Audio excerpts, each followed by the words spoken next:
Got reflexes like a cat. Sally just showed Spider-Man like reflexes because we're recording in a barren wasteland. Yeah. Yeah. We are moving, which we may have mentioned on the podcast before, but we are kind of in the thick of it, and everything is leaving our house. So. Yeah, all empty bookshelves. This room is basically the couch, Sally's office. Yeah. Which is still like a quarter. A little desk, yeah. And then the microphone, which will be put away shortly after this recording. After this, we will send the microphone off with the gathering storm. Yeah, we get to wave farewell to both of them. Farewell forever to the gathering storm. Yeah, thank God. Not farewell forever to Ye Olde Microphone, which is coming with us for the last 2 books of the Wheelie Time. We will have recorded EHR in 4 different locations. New York City. New York City. Our old place, this place, and our new place. And your bedroom. And my bedroom at my mom's house. So 5 places. In that transition period between New York City and the old our old place. Our old place now. This is about to be our old place. Our old I can't believe we lived in that weird little apartment during the first 6 months of the pandemic and didn't murder each other. So well, the new place has no dining table space. Yeah. And no separate office. Yeah. So recording is going to be interesting because we're either going to do it on the sofa or in one of our closets. Yeah, maybe we might have some really quality sound. If next time you hear us we have just the most crisp audio quality, then it's because we're in a closet. We're in a closet, baby. Obligatory jokes, welcome. Yeah. Yeah, so moving is exhausting. I think it's the worst thing that humans do. You put everything you own in a box, and you move it to a new place, and then you take everything you own out of a box.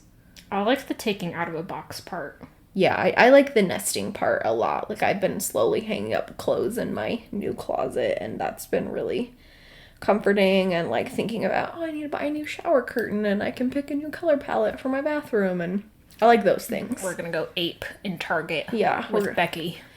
Rebecca. We've just gotta find a time to do it with her, because tragically she can't go on a Sunday because she's religious. Well, my whole next week is open, basically, in the evening, so... Yeah, that's true. Once we're done with the garage sale... Yeah.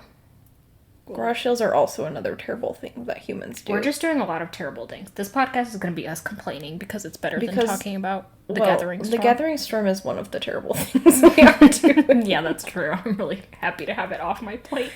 Yeah, and then we can put this copy away. And... Although, I was thinking about this last night, we have not, appreciated and loved the Gathering Storm enough for having 0 Elaine point of views. Oh, bestie, you are right. Given none of the other point of views were good, but at least none of them were Elaine. There were none of Elaine, and there was also very sparing Perrin points of view, which I also appreciate. Those are 2 points of view I've been subjected to way too often, frequently, over the last few books. Next book is going to be, we're going to ease back quite a bit on Rand stuff. God, good. And mostly we'll be getting some more Elaine, unfortunately. Okay. A lot of Perrin. Yikes. I think a moderate amount of Egg. Fine. And also Matt. I think those are also the 4 mains in the next one. Well, Matt is no longer fine. You're right. I take that back. Yikes. Matt is no longer fine, but he makes a comeback at the very end of Towers of Midnight when we get OG Matt back. For the Robert Tower of Jordan Genji, flavor, yeah. At least for a little while. The Egg ones are really bad because it's mostly Gawain. Sorry, Egg/Gawain. Elaine's, of course, really bad. So, ironically, the Perrin points of view are some of the most, nice. Soothing in the next book. Because, mostly he's just going around in the world of dreams. And, going on trial. That's fun. And Galad's there. Galad is there. So and he's pretty hot, yeah, so... sort of an upside. It's nice to have hot people around, even when they're doing weird things. Yeah, even when they're doing extremely odd behaviors. Just nice. So that's looking ahead. And we're about to look back. But first, this is Everybody Hates Rand, your friendly neighborhood Wheel of Time podcast. I'm Emily Jushaw. And I'm Sally Goodger. Okay, the last 3 chapters, 2 chapters plus an epilogue of The Gathering Storm. Quite short. We've talked a lot about, in sort of knowing that this was going to end with Rand's quote-unquote enlightenment. We've talked a lot about the setup and what's worked and what hasn't. Yeah. We've generally talked about how Rand becoming enlightened is also sort of meant to indicate his own, like, redemption arc. We've talked about how redemption for Rand has not been earned. Mm-hmm. We've also talked to a certain extent about how enlightenment for Rand, in the, like, big religious or spiritual sense, has not really been earned. And I guess we'll talk about that a little more in depth. Yeah, now that I at least have the sort of textual evidence to support my claims. Fucking enlightenment. We open in Ebu Dar, where Rand is like, oh man, the Shanshan are good, actually. Surprise, surprise. Fascism, colonialism, It's excellent. fine. It's fine. 10 out of 10 stars. For, like, 95% of people, it's great. He's like, real bummer about, like, the mass enslavement of people who can channel, but, like, everyone's super happy and well-fed. Again, cannot emphasize enough that there is no, in our world, historical accuracy in this. Fascism almost always spirals into, not almost, always spirals into bad things for the mass of the population. It just turns into a very huge, like, wealth disparity. Yeah, very huge wealth disparity.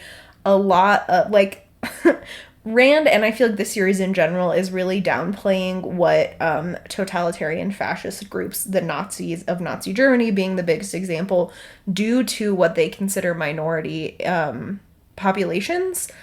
In case you guys are not aware, the Holocaust was, like, a massive thing. Like, there were a ton of camps, there were a ton of people being put through them. So Rand being like, only 5% of the population is suffering is, again, historically inaccurate. Like, that's just not the case. Yeah, and, like, as many, many, many movies have shown us, even the, like, privileged quote-unquote Aryan members of the German population didn't necessarily have it great either. Yeah, and that's partly because it was wartime, but, like, up until that point, there was, like, real bad stuff going on. Yeah, like, the terrible things that were happening in Nazi Germany started a long time before the war even really began. A lot of that, of course, in preparation for the war. There were the concentration camps that were attacking multiple members of society, but it's also, like, in order to support an elite, they have to draw resources from somewhere, and that will end up eventually looking like the masses, you know. Suffering. Especially, like, we haven't talked enough about how the Shanshan continent is in chaos. Yeah. So where are the resources coming from? Yeah. Like, it's not like Ebu Dar is now getting more and more,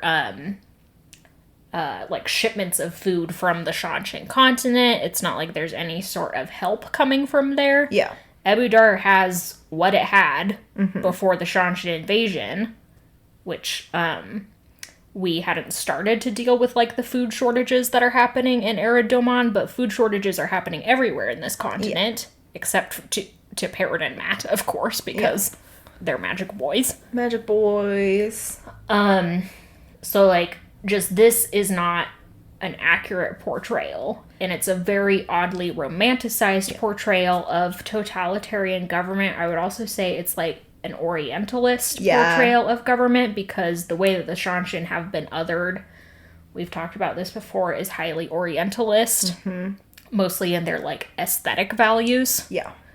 But there seems to be, like, well, maybe totalitarian governments have never worked in Western countries, but in Eastern countries, we white people know less about that, so we can just assume that they worked great. Yeah, the Japanese Empire was so awesome. Awesome. For the Japanese, they loved it. They loved it. Yeah. Oh, man, they were doing nothing but good things everywhere they went.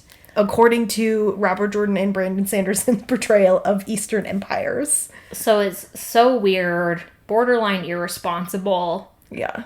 And just the only function that it is serving narratively is to create this sort of like moral quagmire for Rand to get stuck in about whether the Shanshan are quote unquote villains or not. Yeah, it's so silly. Like, I in particular have waxed poetic about how, again, borderline irresponsible it is to present totalitarian, fascist, authoritarian, colonialist, whatever you want to call the Shanshan. They're like all of the above. But what it's really doing in this chapter is Rand shows up with the intention to just wipe Ebudar off the map. Like, he is going to just use the Choden Call to just completely level the city, apparently. Mm-hmm. And then he gets there and he's like, wow, everyone, even the Tinkers, who everyone hates. He's like, they're even nice to the Tinkers. That's like, crazy. They love the Tinkers. They only hate this one minority group. Yeah. No one else has any problems at all. Everyone's treated so well. And it's like, I can't emphasize this enough. There are so many moral problems with Rand wanting to eradicate Ebudar. Yeah, of course. That the Shanshan Empire might be better than you would think. Yeah. Isn't one of them. Yeah, it's wild to show up and Rand, instead of being like, this is an invaded country. Most of the population is still just native Ebudari. Yeah. Who had no choice but to assimilate to Shanshan culture. Yeah. Like, that's a huge problem.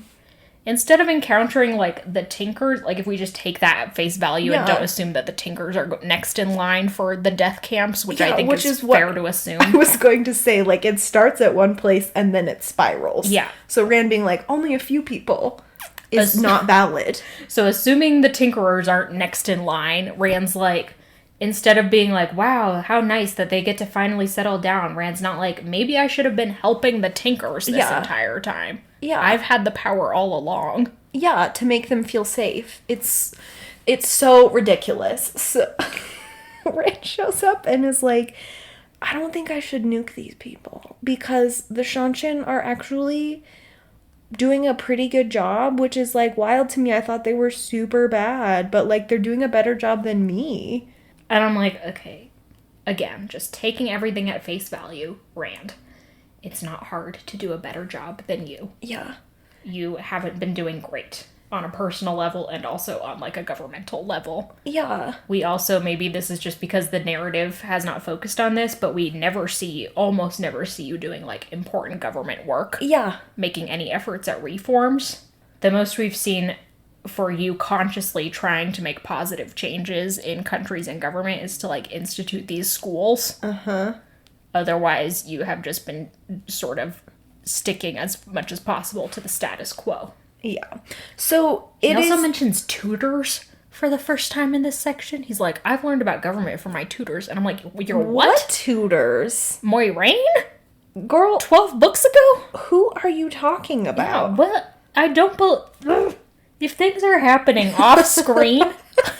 Brandon's trying to be like, Rand has more knowledge than he should. Retcon. Brandon's like, it is so wild that this 22-year-old is just in charge of 6 nations. He has tutors, by the way. Tutors. And I'm like, who are the tutors? Who are they? Asmodean? That doesn't count. No. And again, the last time we saw Rand being tutored was in book 5. Yeah. So, like with many things that are happening with Rand, in this book in particular, the setup is just bonkers. Like, the idea that instead of him being like, perhaps there is inherent value in human life, regardless of where it is found, perhaps I should not be committing mass murder because it is convenient. It is like, the Shanshan are not... I'm not showing up and he's like not seeing people being beheaded in the streets or like he's not witnessing death camps or anything like that. And to him, that's just is like mind boggling.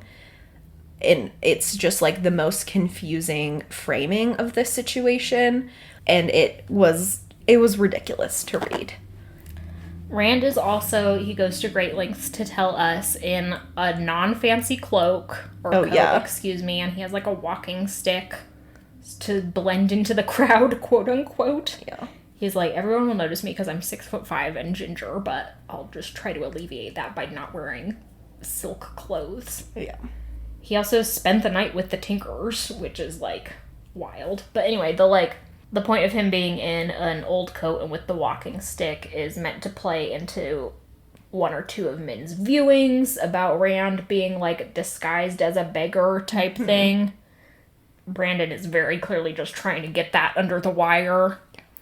It's also playing into, like, archetypes, again, of these sort of religious messiah figures, where they are coming from the lowest before they ascend to the highest.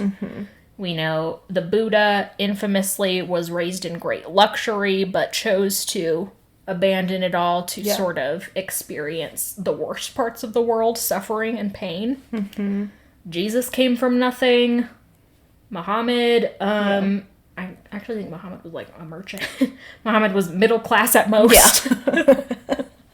Yeah, a middle class king, for sure.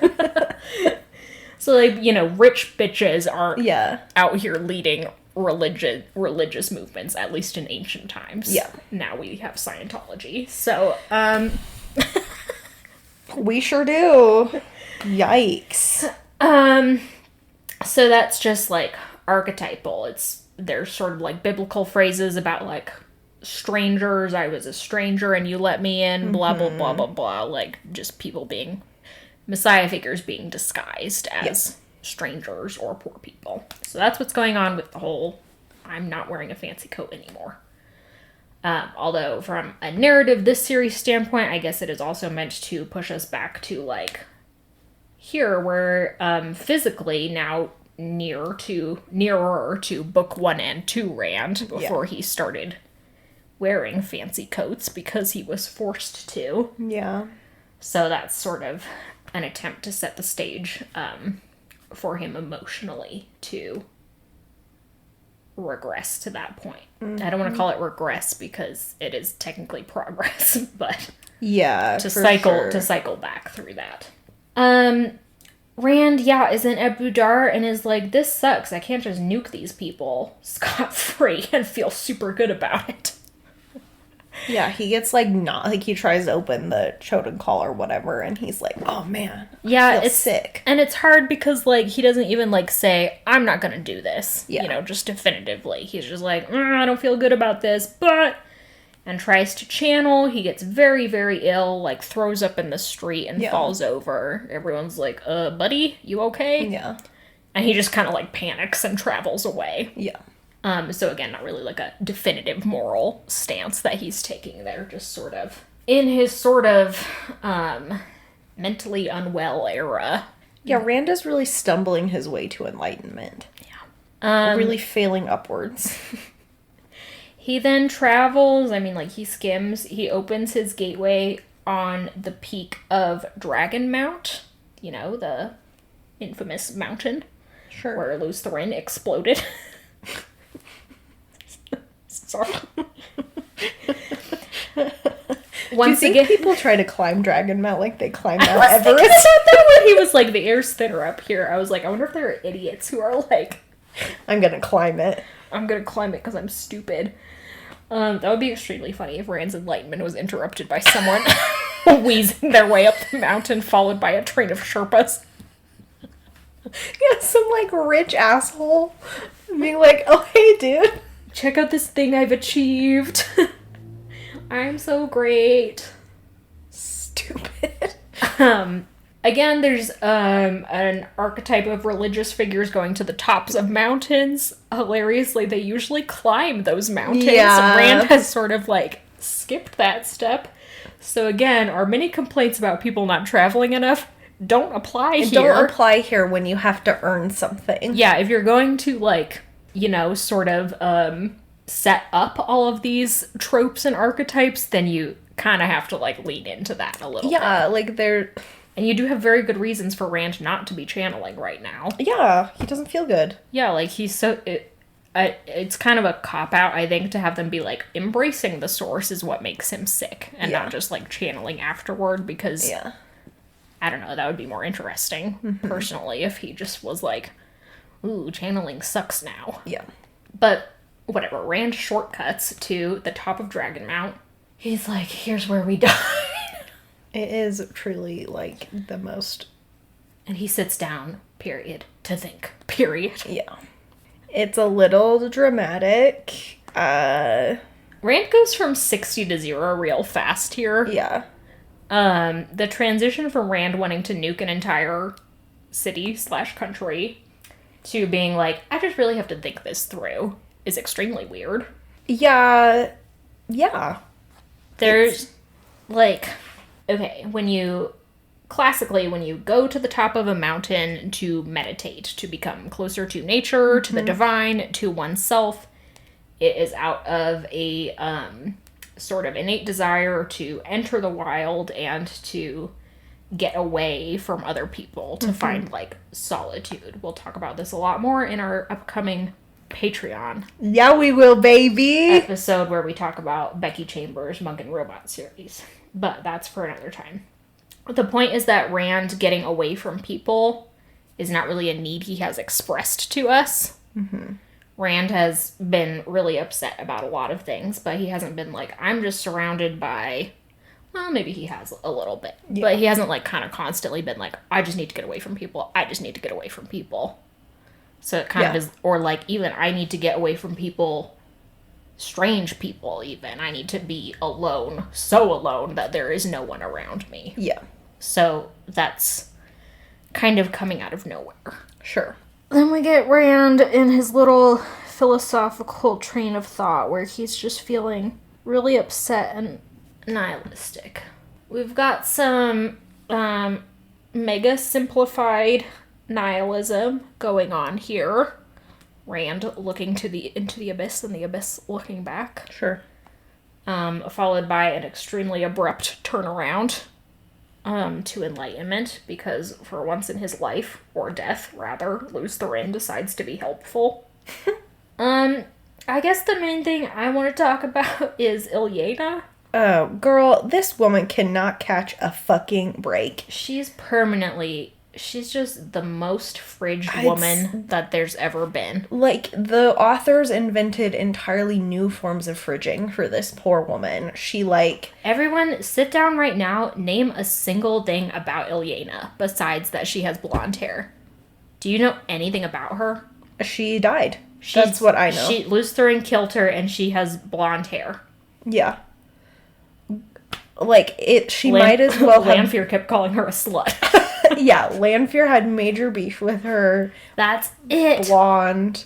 We don't know anything about Ilyena's personality, ambitions, their relationship. Yeah. She's just like a cardboard cutout of a dead woman. Truly.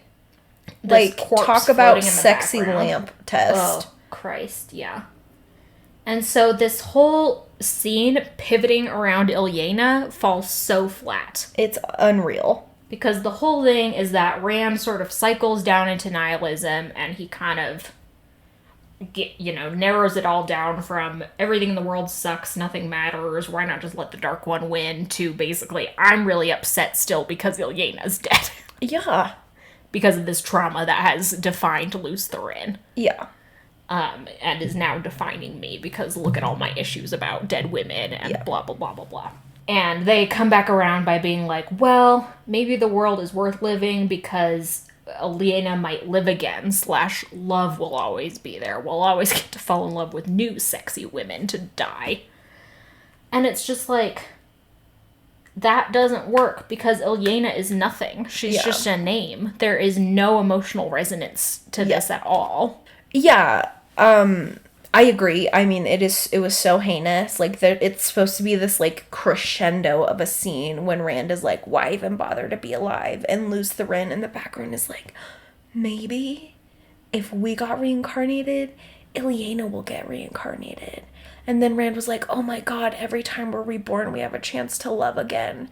And, like, the scene might have worked a little better if it was, like, love in a more sort of, like, humanity-based context. Like, I was thinking about this scene really, and maybe it's just because these are the constant, like, literary messiahs, literary meaning, of course, these are religious figures that function in real world religions, but also when you're talking about sort of like archetypes and stuff, religious figures and religious texts get kind of slotted into the literary canon. So that's what I mean by literary figures, not trying to discredit either the Buddha or Jesus. When you're talking about the literary archetypes of these messiahs, like Buddha's enlightenment comes a lot from a more sort of Eastern spiritual sense about sort of rising above worldly concerns. It is really about transcending things like romantic love and sexual attraction. So that's interesting. We're talking about sort of like rising above, whereas like, you know, Jesus is sort of whole thing, despite what conservative religious people will tell you, is about loving people and being there for one another and caring for each other. So Jesus has like a very similar moment to the Buddha where he is, quote, tempted by the devil after fasting in the wilderness, and he's tempted by things like power and wealth. Yeah. And, you know, the Bible really tones this down, but like sex is maybe on the table there of course. Too. And Jesus similarly, like, rejects those things as, like, earthly pleasures that are not as important as spiritual pleasures. But yeah, for sure, Jesus is like, I am doing this because I'm on a mission, and that mission is saving people. Yeah, that mission is, yeah, that's a very good point. I'm not trying to say that Jesus was all for, like, earthly pleasures. But Jesus fucked. You know what? If he did, good for him. I know. Watch the Da Vinci. Watch the Da Vinci Code starring Tom Hanks. Stupid. Better than this scene.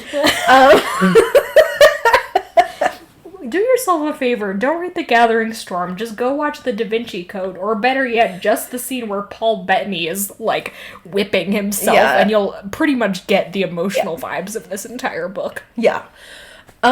So we're working with... They're not like inherently different in terms of like putting your spirit, like the Buddha's enlightenment and Jesus's crucifixion, ascent to godhood, are not inherently like different in like a religious sense, but there are some sort of like different things going on there because the Western religions and Eastern religions are very different. Like Buddha is focused on like how do we how do people individually rise above, whereas like again, Christianity is all about, like, saving the flock, you know, the flock and its shepherd. And it feels like we're really trying to, like, smash cut these two things together in a way that does, instead of it being that sort of inherent spiritual core about there being a sort of higher purpose to things, which is what both of those are really getting at. Like, it's not just what happens here in your life on earth, it's about what happens afterwards in a higher spiritual sense. Instead of getting to that core, it's like, it's both this sort of like reincarnation cycle thing we see going on in Eastern religions about like, there's a purpose to each of your lives, and also this sort of like Christian, as someone who's much more of a secular Christian, this is my understanding of it anyway, like when you get to the New Testament and Jesus, there is this sort of emphasis on love for humanity, and we're like smash cutting those together, and I feel like maybe they would make sense if it was not distilled into romantic love, which is antithetical to both of the enlightenments that we are trying to smash into this one scene. Like, it's so weird to me that instead of Rand being like, I have this great purpose to help people and to do my best, it's like, my wife. I don't know. That's what I was thinking about. I don't know if any of that made sense, but no, I agree completely. Like, I think if we were going to like render this scene as sort of like a touching montage, you know, we watched The Hunger Games recently. Sure. This is going somewhere, I promise. No, go for it. And at the very end of The Hunger Games, Katniss is like talking to her infant child or whatever, and is like gives this little monologue about how life sucks, but of course there are moments that are worth it all. And I was sitting there thinking, like, waiting for there to be like a montage of like all of the really sweet positive things that have happened to her throughout the movies. And I was thinking, oh, that would get me so good right now. You know, like I would cry. Fall like a baby. Yeah, I love a montage that's got all these touching moments. And so I was thinking, obviously the Hunger Games failed to do that. And this book also fails to do that because like, I don't literally need a montage, but when I think about the montage that would have been in this scene, I'm thinking of Rand and his 3 girlfriends. And as we have talked about with Rand's romances in the past, they're very flimsy. Yeah. So if I were to do, like, a smash cut of all of Rand's special moments with his girlfriends, it would be really depressing and really disheartening. Yeah. It would be, like, one sex scene with Elaine. One sex scene with Avienda. One sex scene with Avienda where they were freezing to death in an igloo, and it was very bad. Yeah. A bunch of sex scenes with Min, almost choking Min to death. Yeah. Min avoiding you. You know, not Yeah. that every relationship has to be, like, totally positive for it to make it into a montage. But what I'm saying is, these relationships, if they are meant to be, like, the core of Rand's sort of Yeah. emotional motivation, then they're not pulling their weight. A montage where Rand just sort of thought more generally about good things that he has done, good things that he's experienced, people that he has loved in the past, even if he has failed them now. Like, if we got flashbacks to him and Matt on the road way back in book 1. Like, him and Perrin razzing Matt. Yeah. Also way back in book 1. Like, these sweet moments with Egg early on in their relationship. Like, if we had those things coming back into play, then it would be Yeah, exactly. much more powerful. His beautiful friendship with Nynaeve. Yeah. His complicated relationship with Moiraine. Tam. His Tam. You know, the other people in the village who take care of him. These schools that he's done, like, the actually good things that he had, like, the sort of interesting and incredible moments he's had with the ale. Yeah. You know, there are, like, you could conceivably make a really beautiful, heart-touching montage of Rand's experiences and his life for the last 14 books. But instead, we're relying on the emotional core of, like, romance between a man and 3 women. Stupid. Or a man and a woman in Lutheran and Ilyena's case. And I feel like this is something that media does so frequently. Like, this is in part why fridging is such a big problem in popular media, is that, like, it seems that the people who hold power, white men, Mostly, predominantly white cis-het men, cannot fathom a motivation for being alive other than romantic love for a woman. To usually more sexual desire for a woman. Like, I think calling it romantic love is often putting the most positive spin on it, because, like Ilyena, most women who get fridged or even, like, exist in the background as, like, the wife you left at home for war don't have a personality beyond being hot. Yeah. So it is most often this sort of sexual desire and possessiveness of a woman, like, I want to get back to a particular woman who I basically own, that motivates people. And it's so disgusting. And again, back to my original point, this is why fridging is such a problem, because, like, what more could motivate a man than the death of the woman that he wants to fuck? You know, if that's the only reason for being alive, what more could twist your character arc than losing that? And it's just, like, so heinous and disgusting. Like, I can't even, like, articulate why it's so heinous, because, like, it's just so bad. Like, there are so many other reasons and so many other things that make life worth living, and make life so happy and positive. So another part of why this fell so flat for me is it did feel very much like a white man's rendering of purpose. Like, this idea of, like, life being really fucking hard and brutal and awful all the time, and how do we find the motivation for living, is something that any single person with any type of marginalized identity has to grapple with every single day. Like, how do I keep going when the police in America are killing Black and brown people at an unbelievable rate, when trans and queer people are being targeted, like, when I am in danger going out in public with my partner, you know, like, people are grappling with this all the time. In extreme poverty, with housing instability, in literal war zones. Like, this seems like such a privileged version of philosophy and enlightenment.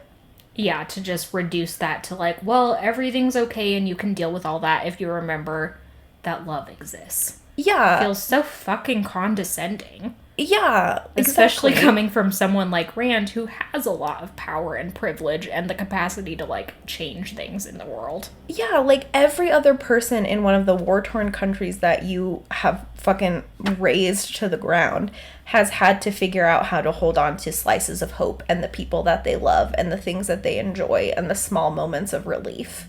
And you get to have this huge fucking crescendo yelling at the sky at the very top of the world because your feelings are the most important. Like, his feelings are elevated to the very tip top of this planet as far as we know. And it's just like, yeah, duh. Every single other person knows this, Yeah. basically. And like, not even knows this because your rendering of it as romantic sexual desire is so ridiculous. Like, every other person knows that being in community with other people makes life bearable, you know? Like, it's so stupid and privileged to me. Yeah. It's condescending, it's privileged, it is certainly not earned. Yeah, that's the other Rand thing. makes this entire journey from extreme nihilism to abundant love in his own head. Yeah. No external factors going on there. You know, we don't even have a montage to at least tell us what he's remembering, what he's thinking about. It is just a conversation between him and Luz Therin, which famously doesn't usually work out well.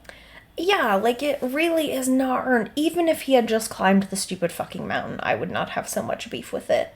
Like, if he's moving and doing this hard physical labor and thinking, like, at least that was something. But he literally is just like, and it's not even though at the end of the book, it's like, Lutheran is gone because we were never two people at all or whatever. Like, it's not even Rand who comes to this conclusion. It's the man who lives in his head, you know? Yeah. So, sorry, that is all really negative. I know there are a lot of people who have positive feelings about this scene, and of course you are entitled to them, obviously. It just really fell flat for me and felt really frustrating and kind of silly. So, Yeah, we'll talk about it more in Towers of Midnight and the occasional Rand scene. There is more in terms of, like, philosophy, and we'll get sort of that, like, touching montage of Rand thinking about more people than just women he's fucked, but, like, actual people who are meaningful to him. We'll get more of that in A Memory of Light, so there is still it's still not entirely satisfying, I will argue, when we get there, but it does do more. But we'll talk more about it in Towers of Midnight in terms of, like, Rand is now making an about-face and personality as well. Towers of Midnight, he's going to be very much this, like, enlightened demigod figure.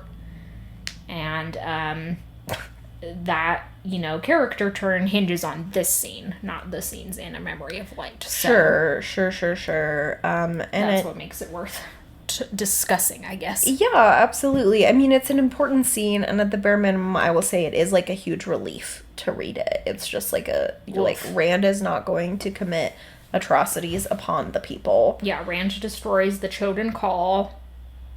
Yay. I threw my nukes into the volcano. Yeah, he no longer has the power to nuke anyone he wants. Unless he uses Kalendor with 2 women, I guess. So, again, sorry to get so negative, but that's how I feel. No, those are my real feelings. The epilogue is Egg in her office and being like, dang it, some of the Black Aja got away. Actually, a lot of the Black Aja got away, like 60 of them. And I'm like, how many did you fucking execute? That's like every woman in the White Tower. I know, 60 of them. For the love of God. I think we've been told that there are 1,000 Aes Sedai, assuming that 60 was, like, the smaller number. Yeah. Compared to the Black Aja who got executed. Let's say there were 200 Black Aja. That still means that fully 1/5 of the White Tower. 20% of the White Tower is evil. Such a weird percentage. Should have been 5% max. Yeah, like, it's really wild. Or if there's, like, something to be said about, like, the, you know, the corrosive nature of evil, it's eating up the White Tower, that should have been more intentional rather than just being like, I don't know, there's a lot of them. And now Brandon's trying to do the math. Brandon's like, gosh, it sure seems like in Robert's Word document, a lot of women are listed as Black Aja. Ooh, I don't know, man. You're doing your best, Brando. Yeah. But Egg is like, well, you win some, you lose some. And Sylviana comes in and is like, hey, come check this out. So she goes and looks through the hole in the big throne room or whatever and is like, wow, there's a light shining down on Dragon Mound. She's like, great, there's hope. Yeah, light is, of course, the symbol of enlightenment. And also Rand himself. Just, like, one other quick thing. Like, going back all the way to the very beginning of this series when we were complaining about how for a spiritual text, there's absolutely, like, no religion in this series. This is a series all about defeating the Dark One, but we are given very little of, like, the opposite side. If Rand is the Creator's champion, then where is his relationship with the Creator or divinity more, obliquely? Broadly, So, yeah, like, that's just a failure of the series generally. Like, I think if you're going to have a light versus evil, then you have to, good versus evil, then you have to explore both the nature of good as well as the nature of evil. Yeah, and that's such a good point. The nature of good, I think, is a much more interesting conversation than the nature of evil. For many people, I think it's harder to define. So that, I think, is just, like, interesting to see different texts' takes on that. And it is, like, in this scene, Rand is yelling at the sky. Local man yells at the sky. So you assume he's yelling at the Creator, but it's like, I don't even think he calls the Creator by name or anything. Like, I think he's generally, I don't think there's a single mention of the Creator. Yeah, he's just like, why would I do this? Da-da-da-da-da. And it's really strange. And to, like, sort of have Rand function as this demigod figure in the next book, like, what does it mean to be semi-divine if we don't know what it means to be divine? Yeah. So, an overall very strange scene. But Rand is happy now. Yeah, whatever. He worked really hard for it. He only nuked a couple of people, so. Yeah, and he felt kind of bad about it for, like, a minute. He felt kind of bad about it, and he threw up once. I assume Robert J. Oppenheimer. Is that his name? Robert? Did I make that up? I don't know. Do you think I saw Oppenheimer? Do you think I care about the guy who made the atom bomb? The atom bomb? I assume Oppenheimer did the same thing. I assume he felt bad about it and threw up and then went to the top of a mountain that he didn't climb, so. Okay, everyone. Well, we did it. Much like Yeehaw. Rand, we did it. We did it. We actually climbed this mountain. Yeah, we did more work than Rand, I would say. And what do I get in payment? Nothing. Nothing! I might go to McDonald's. So, thanks for listening through season 11. The other day, my friend asked me how the podcast was going. Yeah, I always lose count. The other day, my friend was like, how's the podcast going? And I'm like, genuinely a miracle to me that people still listen because we sit down every week and we're like, well, I've got a lot of complaints. So, thanks for listening. I think we should do least favorite character, most favorite character for the whole book. It was just hard because there's only like 6 characters in the whole book. I can't think of a most favorite character, genuinely. A Turald is there a little bit. Yeah, so he's on the table. A Turald is good. Probably Nynaeve. She only had a few points of view, but they tended to be less offensive than that's good. Everyone else's points of view. That's good. Yeah. Least favorite character, hard to beat Rand. Yeah, it really is. Rand was really showing his ass this book. But, Matt is also way down there for what Brandon did to him. You can say Rand and I'll say Matt. Okay, yeah, then we'll get them both on the board. Yeah. Maybe my favorite character would be Sylviana for having a spine. Despite all the beating, at least she did something. Yeah. So, wow, that was slim pickings. Slim pickings, indeed. Okay, everyone. Thank you again for listening. Thanks to Glenna McKenzie for our theme song. Thanks to our patrons on Patreon and our followers on social media. As usual, between seasons, we're going to be taking a break, also due to the aforementioned move. The transcript will probably be out a little bit later than usual, but just because we're going to be busy. Yep. I believe we are taking a 2-week break till the next episode. Yep. As usual, prior to the first episode's release, you will be able to find the reading schedule for Towers of Midnight on our website. But those are the important bits. Yeah, if you want to follow along, check out the reading schedule. We keep it updated every week, though we haven't really been deviating from it much in these last few books because Brandon is doing a better job at lumping points of view together. So, yeah, thanks so much for still listening. We'll get through it together, team. Do you have a sign off? I do. Last weekend I had to get gas, which of course costs like $9,000 fucking dollars, but that's not the bit. You know when you do the like automatic holding thing and it'll like click off when your tank is full of gas? It didn't click off.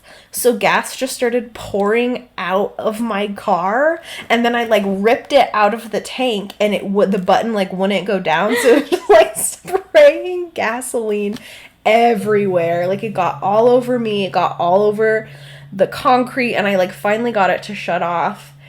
And my mom was with me, so she like ran inside to tell the person, and I was just like standing there covered in gasoline. That's how I cut my finger so badly. I'm so sorry. Pulling it out of the tank, and it was just like fucking everywhere. This is right before my niece's first birthday.